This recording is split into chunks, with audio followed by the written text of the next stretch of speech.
안녕하세요. 2024년도 9월 통합사회 문제풀이 시작하겠습니다. 1번 문제입니다. 1번은 항상 나오는 사회문제 탐구 문제죠. 선지부터 바로 보겠습니다. 기업, 지역별 합계 출산율 비교. 지역이니까 시간이 아니라 공간적 관점이겠고요. 니은, 시대적 배경 분석하기니까 오히려 공간이 아니라 시간적 관점이겠어요. 기억 니은이 바뀌었죠? 그리고 디귿, 출산율에 영향을 미치는 제도 조사하기예요. 사회적 관점이 맞죠? 사회적 관점은 우리의 사회 구조나 제도 같은 것들을 통해서 이 사회 문제를 탐구하는 관점이었어요. 리을은 바람직한 태도 탐구하기입니다. 우리가 추구해야 할 바람직한 가치에 관한 거니까 윤리적 태도가 맞아요. 정답은 디귿 리을 5번입니다. 2번은 세계지리 문제예요. 세계지리 문제를 풀 때 우리가 적도가 어딘지쯤은 알아놓으면 문제를 풀기가 쉬워요. 적도는 이쯤 이렇게 있죠. A지역은 제시된 ABCD 중에서 적도와 제일 멀어요. 그러면 꽤나 춥겠죠. 북유럽 지역이고요. 노르웨이의 피오르 해안입니다.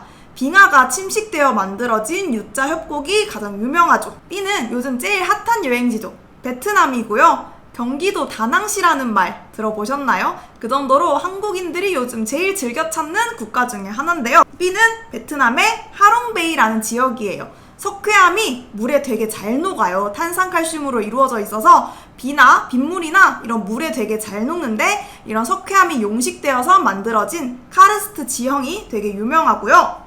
C는 미국입니다.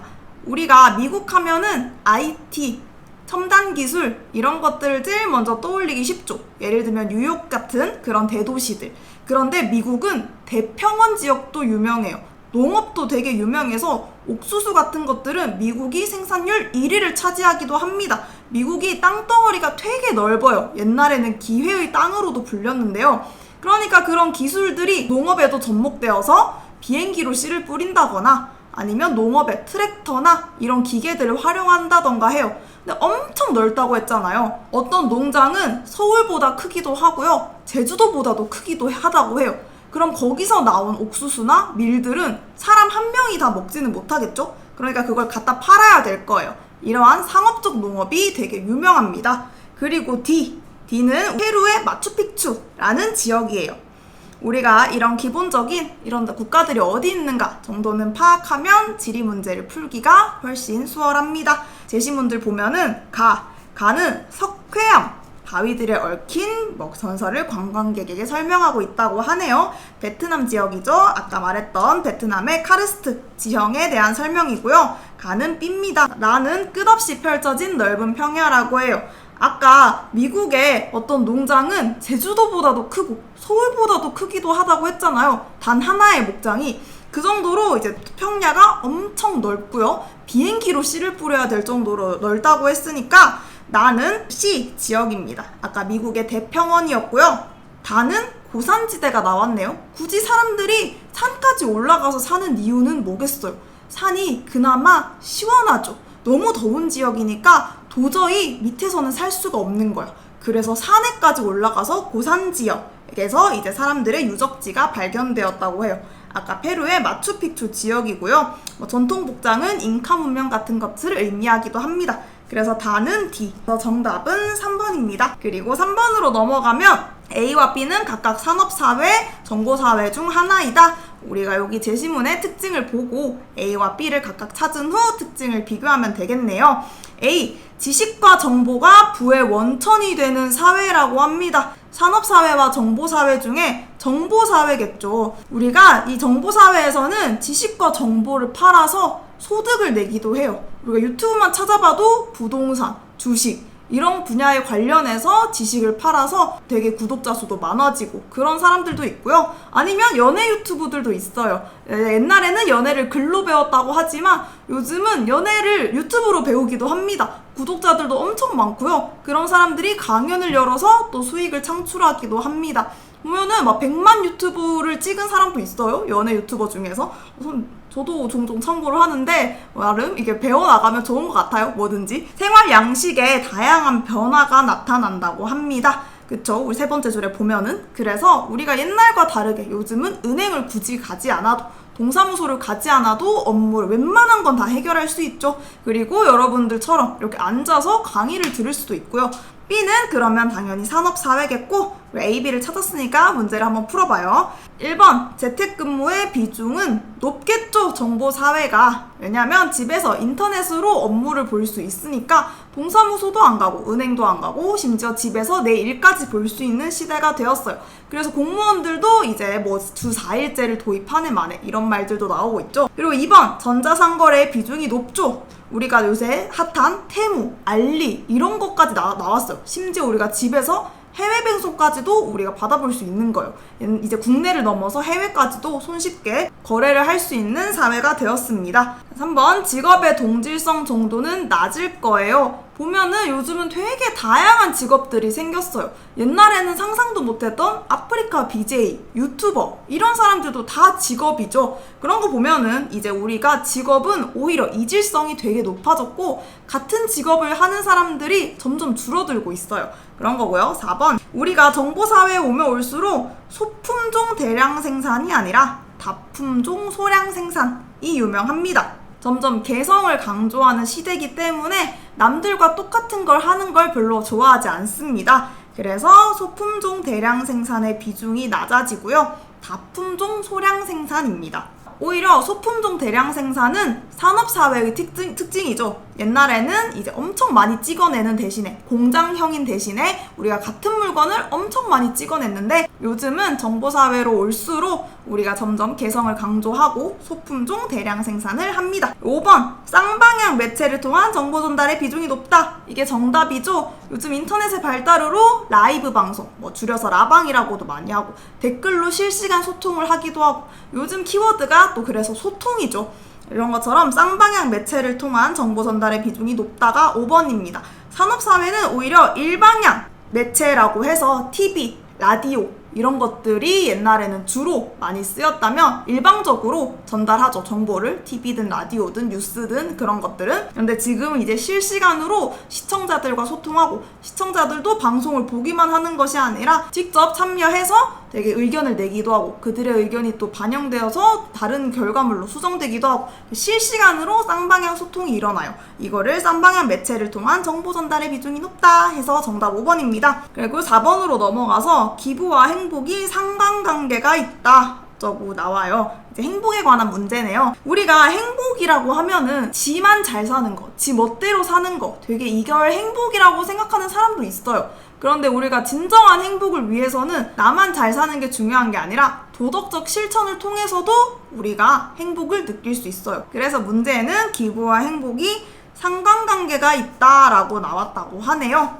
바로 문제로 넘어가서 기부활동과 행복은 삶의 연관성이 있다라고 문제에 바로 나왔어요. 그리고 2번, 도덕적 실천은 다른 사람에게만 행복을 가져다 주는 게 아니라 우리가 도덕적 실천을 통해서 나도 행복감을 느낄 수 있다고 했죠. 도덕적 실천은 다른 사람에게도 행복을 느끼게 해주고 나도 행복할 수 있다라고 해서 틀렸고요. 3번, 자신과 타인의 비교를 통해서만 행복을 얻을 수 있는 건 아니에요.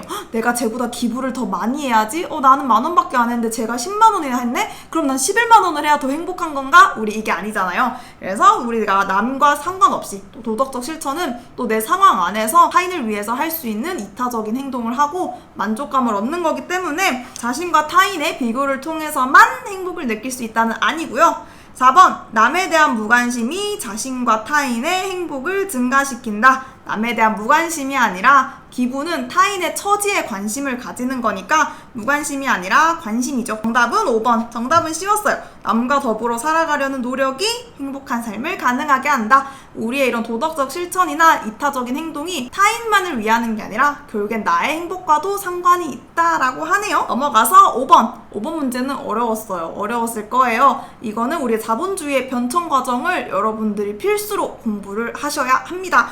문제에는 수정자본주의와 신자유주의의 비교에 대해서 나왔어요. 우리가 문제를 풀기 전에 자본주의에 대해서 잠깐 짚고 넘어가자면 첫 번째는 산업자본주의 시대입니다. 산업자본주의 시대에서는 애덤 스미스라는 학자가 제일 유명해요. 보이지 않는 손 다들 들어보셨을 건데요. 시장을 통제하려 들지 않고 이 시장에는 보이지 않는 손이 있기 때문에 각 개인이 자유롭게 경제활동을 하도록 둔다면 시장에 보이지 않는 손이 알아서 잘 굴러가게 할 거다. 그러니까 국가는 좀 어떻게 하려고 하지 말고, 통제하려 들지 말고, 뭔가 하려 하지 말고 가만히 있어라 라고 해요. 왜냐면 굳이 국가가 나서지 않아도 보이지 않는 손이 우리 시장을 잘 움직이게 해줄 거니까, 이런 식으로 말을 합니다. 그래서 자유방임주의예요.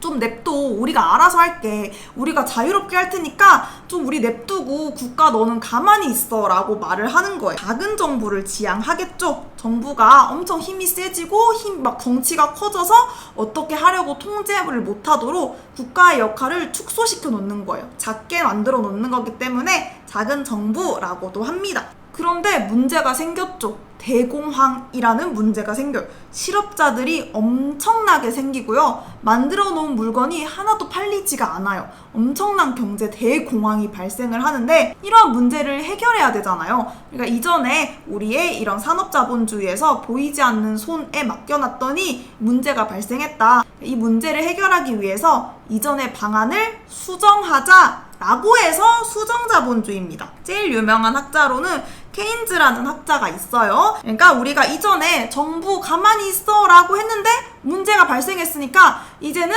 정부가 좀 나설 때가 됐죠. 큰 정부를 지향합니다. 큰 정부가 나서서 이제 복지 정책도 하고, 우리 실업자들 좀 어떻게 해줘, 국가가 구제해줘 라고 하기 때문에 이제 큰 정부에서 복지 국가를 지향을 해요. 그러나 수정자본주의에서도 또 문제가 발생해요. 오일쇼크와 같은 사건들이 터지고요. 돈이 없어요. 그래서 경제적인 문제가 발생하는데 복지국가는 어때요? 돈이 많이 들거든요. 그래서 또 우리가 이 수정자본주의에서 정부의 역할이 너무 큰 게 문제가 있다. 다시 또 개인들이 자유롭게 경쟁하고 자유롭게 경제활동을 해서 저 능력 있는 사람들이 돈을 많이 벌도록 하자라고 해서 다시 나타난 게 신자유주의 사상이에요. 이때는 제일 유명한 게 하이에크라는 학자입니다. 하이에크는 이런 복지국가를 추구하기보다는 오히려 그런 망한 자영업자들도 개인의 역량 부족이고 소비자들의 니즈를 충족하지 못해서 망한 건데 국가가 왜 도와줘야 되냐, 이런 식으로도 말을 하거든요. 자유롭게 창업할 사람 창업해도 돼, 장사할 사람 장사해도 돼. 그런데 그거는 각자 개인으로 자유롭게 개인들이 창업한 거니까 국가가 딱히 나서서 뭘 도와주진 않을 거야, 이런 식으로 주장을 합니다. 더 복지를 축소하고 개인이 다시 자유롭게 시장활동을 하는 걸 추구하는 사상이에요. 이런 큰 틀에서 자본주의가 발달을 했고요. 이제 문제를 풀어보자면, 복지정책을 강화해야 하는가? 아니요 라고 했으니까 A는 신자유주의겠죠. B는 수정자본주의예요. 그래서 A와 B를 우리가 알아봤으니까 문제를 한번 풀어보자면, A를 토대로 뉴딜 정책이 추진된 게 아니라 B를 토대로 뉴딜 정책이 추진되었습니다. 뉴딜 정책은 중학교 때도 한번 들어봤을 수도 있는데, 루즈벨트라는 대통령이 대공황 문제를 해결하기 위해서 국가에서 나서서 정책을 추진한 거예요. 그러니까 국가가 나선 거죠. 국가의 역할이 중시된 거니까 뉴딜 정책은 신자유주의가 아니라 수정자본주의 입장이고요. B는 노동시장의 유연화를 지향하는 게 아니라 A가 노동시장의 유연화를 지향할 거예요. 유연하다라는 거는 사장이 마음대로 해고도 할 수 있고 고용도 할 수 있고, 이런 식으로 고용과 해고에서 자유롭다는 뜻이에요. 유연하다라는 거는 고정돼 있고 통제된 게 아니라 마음대로 할 수 있다는 뜻입니다.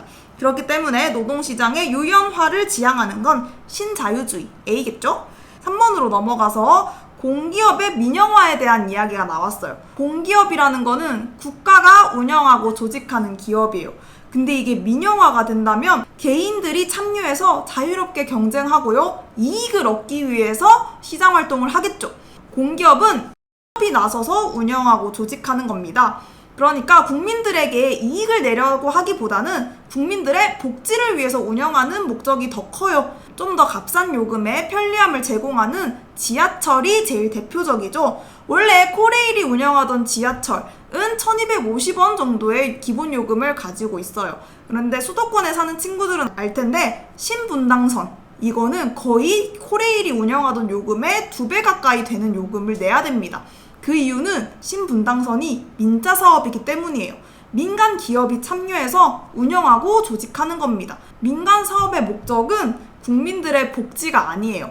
자신들의 영업이익이죠. 그렇기 때문에 기본 요금으로 운영하기보다는 기간 내에 최대한 이익을 얻기 위해서 기존의 코레일이 운영하던 요금보다 비싼 요금을 받을 수밖에 없습니다. 그래서 신자유주의는 개인들의 자유로운 시장 경제 활동을 지향하기 때문에 공기업의 민영화를 찬성하겠고요. 수정자본주의는 국가가 좀 나서서 국민들의 복지를 위해서 힘써줘 라고 하는 거잖아요. 그렇기 때문에 공기업의 민영화를 반대하겠죠. 그래서 이건 예 아니오가 바뀌었어요. 기역은 예, 니은은 아니오다 라고 해야 되고요. 4번 기업과 니은이 서로 다른 대답이라면 사유재산 제도를 인정하는가가 들어갈 수 없다. 4번이 정답입니다. 왜냐하면 일단 자본주의 애들은 사유재산 제도를 기본적으로 인정합니다.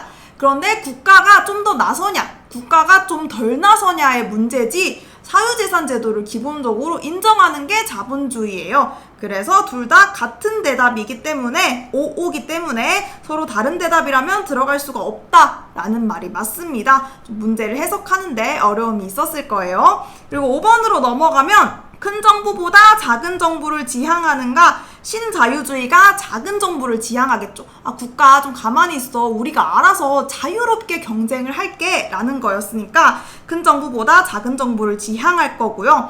수정자본주의는 아 국가야 좀 나서줘. 우리 지금 실업자들 많고 막 그 지금 물건 쌓여있고 난리야. 이렇게 말을 해요. 그렇기 때문에 OX입니다. 큰 정부를 지향하죠. 수정자본주의는. 우리가 동일한 대답이라면 들어갈 수 있는 게 아니라 우리가 둘이가 다른 대답이어야지 들어갈 수 있겠죠. 정답은 4번이었어요. 쉽지 않은 문제였습니다.